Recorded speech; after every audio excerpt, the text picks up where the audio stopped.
শুরু করে দিচ্ছি মহান আল্লাহ পাকের নামে, যিনি পরম করুণাময় এবং অত্যন্ত দয়ালু। দেখেন এই আহলে কবিশ কি বলে। নবী করিম সাল্লাল্লাহু আলাইহি ইসলামের কোনো ডিগ্রি ছিল না। শুনেন আগে, তারপরে শুনলেই বুঝতে পারবেন আহলে কবিশ কি কয়। নবী কোনো ডিগ্রি ছিল না, একটা ডিগ্রি ছিল কিন্তু রাসূলুল্লাহ মুহাম্মদ রাসূলুল্লাহ। আর কোনো ডিগ্রি ছিল না। মুহাম্মদ কি আল্লাহ। আহলে কবিশ কইতাছে, ওনার নাম হচ্ছে মুজাফফর বিন মহসিন, যে নবী করিম সাল্লাল্লাহু আলাইহি ইসলামের কোনো ডিগ্রি ছিল না, শুধু ছিল একটা ডিগ্রি রসুল।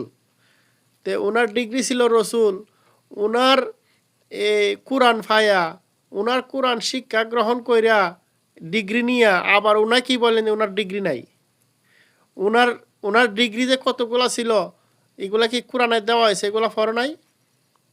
উনি যে খাতামুন নাবিয়িন ই ডিগ্রি তুমি পাও নাই। উনি যে আবদিহি এটা এই ডিগ্রি তুমি পাও নাই। থেকে পড়ছো কোন কোন কোরআন পড়ছো তুমি, কই থেকে পড়ছো, কোন কোন কোরআন পড়ছো তুমি। এত বড় নাফরমান এই দুনিয়ার জগতে আছে। যদি যে মুসলমান দাবি করে, সে যদি নবীকে এইভাবে হেয়পন্ন করতে পারে, তাহলে সে কি মুসলমান থাকে?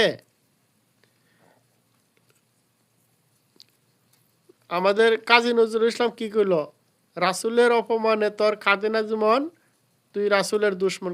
কবিতাটা আমি ভুলে গেছি। যাই হোক, এর মর্ম কথাটা হচ্ছে এটাই, যে রাসূলের অপমান করে সে আবার মুসলমানের হয় কেন, সে তোর মুসলমানের দুশমন।